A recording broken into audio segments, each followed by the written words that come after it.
bem, já estamos de volta com o terceiro e último bloco do programa Arena do Futuro.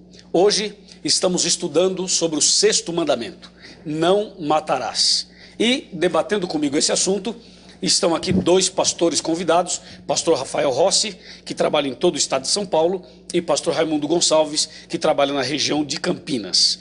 No bloco anterior, pastor Raimundo, ficou uma pergunta no ar. Eu perguntei exatamente o seguinte, o ódio, você estava falando sobre o ódio. Okay. Quem odeia seu irmão é assassino. Então a gente pode matar ou ir matando as pessoas, ou uma pessoa aos poucos, com a ira, com a raiva, com o ódio. É isso mesmo? É isso mesmo. E a Bíblia diz que nós temos que amar a Deus acima de todas as coisas e amar ao próximo como a si mesmo. Mas se eu odeio o próximo, eu também vou odiar a mim mesmo. Quer dizer, ou conscientemente ou inconscientemente. Quer dizer, a pessoa que odeia o próximo, percebendo ou não, está indo contra ela mesma. Está se matando, está se autodestruindo. A si e ao próximo. E ao próximo. Interessante, né? Às vezes, pastor Raimundo, pastor Rafael, tem um pai, uma mãe, enfim, alguém assim, que não sabe, muitas vezes, lidar com uma criança. E não usa palavras boas, palavras edificantes, senão palavras que ferem, que destroem e que matam. Inclusive, pastores, eu entendo que acontece isso entre marido e mulher. Vocês já podem falar alguma coisinha sobre isso, por favor? Exatamente. Eu estava pensando assim, pastores, na nossa discussão, e me veio um texto assim na mente, e eu até abri aqui na Bíblia, Tiago capítulo 3, o verso 4. Tiago 3,4, pode ler, pastor. Diz assim, ó, observai, igualmente, os navios que sendo tão grandes e batidos de rijos ventos, por um pequeniníssimo leme, são dirigidos para onde queira o impulso do timoneiro. Aí no verso 5 diz assim também a língua, pequeno órgão, pequenininho, mas que pode controlar todo o corpo humano, que pode ferir, que pode destruir, mas é que essa língua, também bem usada, pode edificar, pode fazer crescer, pode melhorar. Infelizmente, pastor, há muitos casais.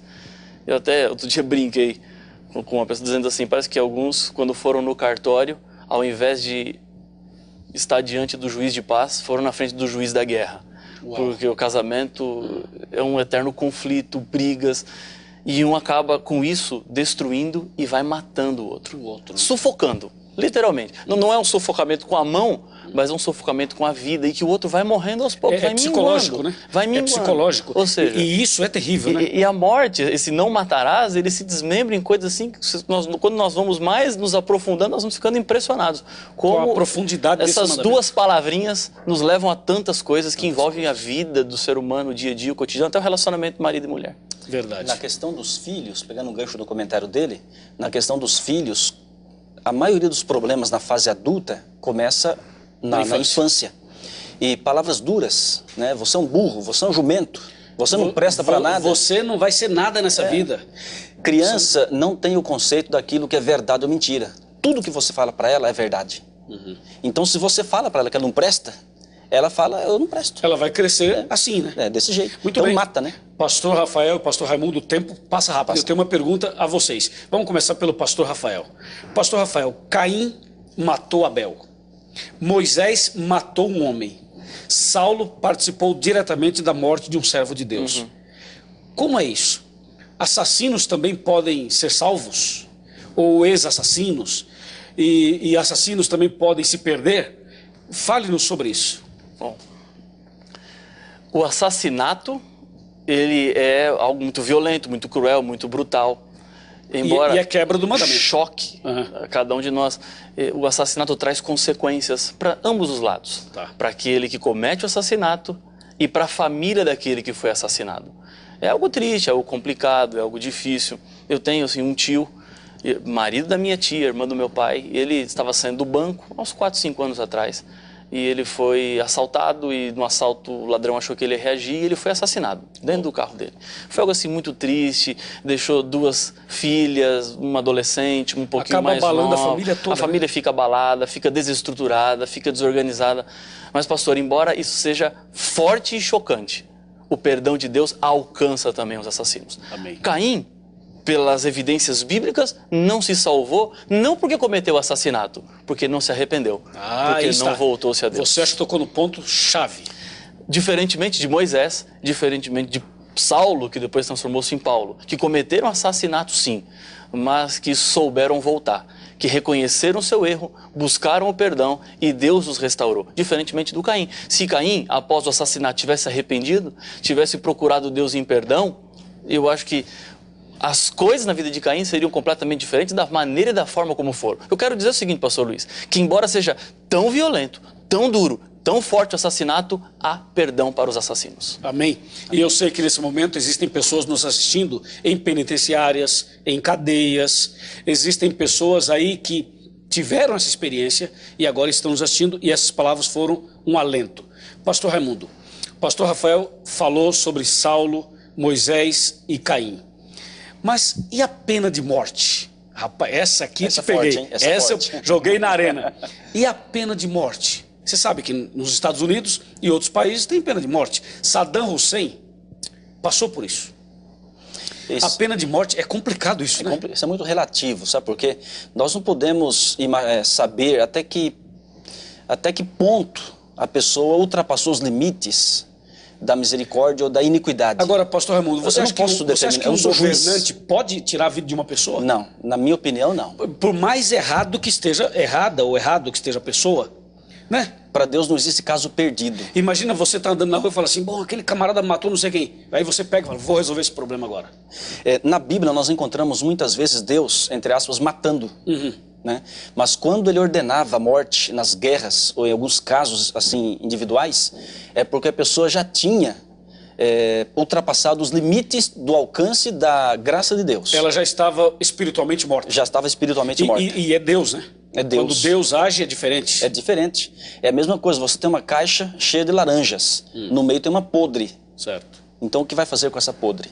Se permanecer lá, ela contamina as demais. Então tem que tirar essa laranja. Então, por amor do povo de Deus, dos justos, Deus tem que exterminar com os ímpios, com aquele que está podre no pecado e não quer aceitar o perdão. É o que vai ocorrer depois da volta de Jesus, do milênio. Né? Deus perdoa, Deus vai atrás, Deus... Olha, o ser humano não vai se perder porque pecou. Não teve chance. Porque não teve chance. Ele vai se perder porque ele não se arrependeu, não confessou e não abandonou o pecado. E eu não tenho nenhum direito de dizer, você já está condenado e por isso eu vou matá-lo, você já não tem mais jeito. Eu não tenho esse direito. Até porque cada pessoa, enquanto estiver viva, tem esperança, a chance para ela.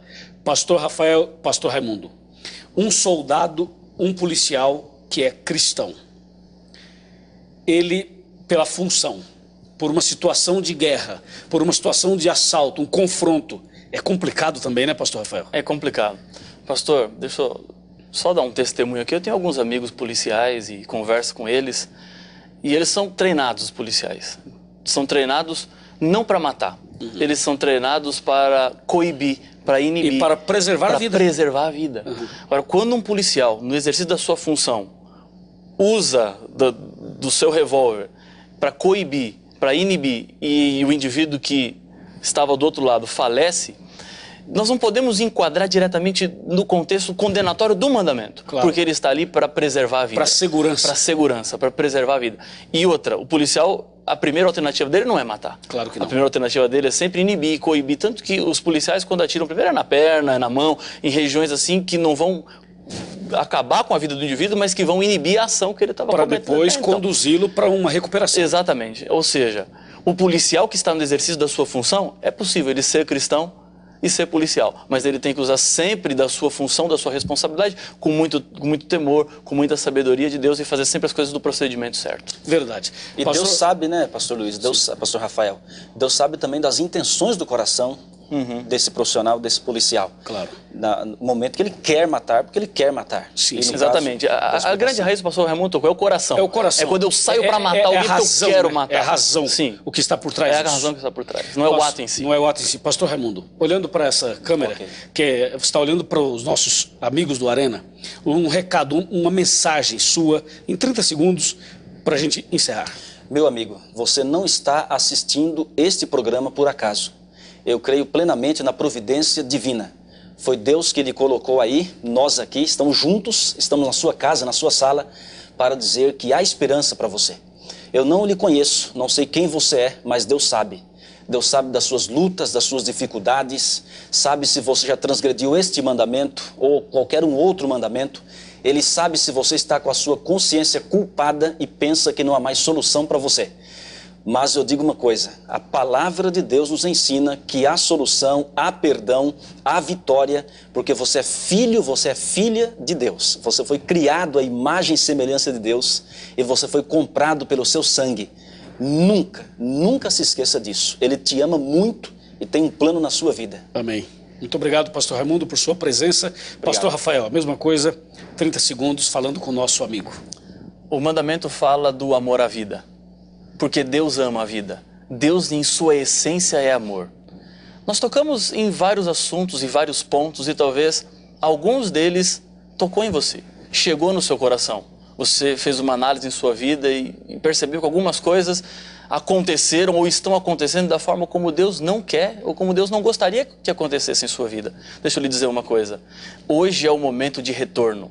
Agora é a hora na qual você pode transformar e mudar a sua vida. Isso é simples, você não precisa de grandes coisas. É só abrir o seu coração e deixar que o Espírito Santo entre em sua vida. E eu tenho certeza que Ele fará toda a diferença. Os mandamentos de Deus são provas do amor dEle para você. O que Deus mais quer é que você seja muito feliz. Amém. Muito obrigado, pastor Rafael, pastor Raimundo.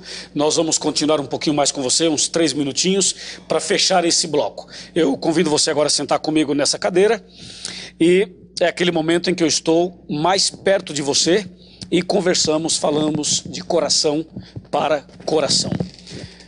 Que tema, hein? Que participação dos pastores, que mensagem de Deus para cada um de nós. Eu quero terminar esse programa dizendo a você o seguinte: de acordo com a Bíblia, existem 3 tipos de mortes: a morte física, a morte espiritual e a morte eterna. A Bíblia diz: o salário do pecado é a morte. Mas a Bíblia também diz: se o salário do pecado é a morte, o dom gratuito de Deus é a vida eterna em Cristo Jesus. Ou seja, Deus tem uma vida para você, uma vida eterna. De repente, eu estou falando com alguém que não está feliz. Estou falando para uma pessoa que não está bem. Está pensando em dar cabo à própria vida. Eu estou falando agora com uma mulher que já tentou o suicídio várias vezes. É com você que eu estou falando. Deus sabe, Deus conhece o seu coração. Você já tentou através de remédios e através de um ato mais duro ainda. E você está viva, está aqui no Arena. Por quê? Porque Deus tem um plano em sua vida. Não cometa essa loucura. Não pratique o suicídio, não, pelo amor de Deus. Dê uma chance à vida. Dê uma chance a você mesmo. Comece agora uma vida nova. Estou falando a alguém que já praticou assassinatos. Estou falando a um homem que já foi longe, já fez muitas coisas horríveis, tirando a vida de outra pessoa. Calma, Deus tem um plano para você. O que Deus quer, na verdade, é fazer uma restauração em seu coração. Deus quer converter você. Deus quer que você seja uma nova criatura. Procure a Igreja Adventista do Sétimo Dia e peça um estudo bíblico. E Deus fará um milagre em sua vida. Vamos orar? Oremos. Querido Deus, obrigado pelo programa de hoje. Obrigado pelo mandamento não matarás. Ajuda-nos a te servir mais e melhor. Abençoe essa pessoa que está agora chorando, que necessita de um conforto, um consolo, necessita de um milagre. Eu entrego essa pessoa em tuas mãos, em nome de Jesus. Amém.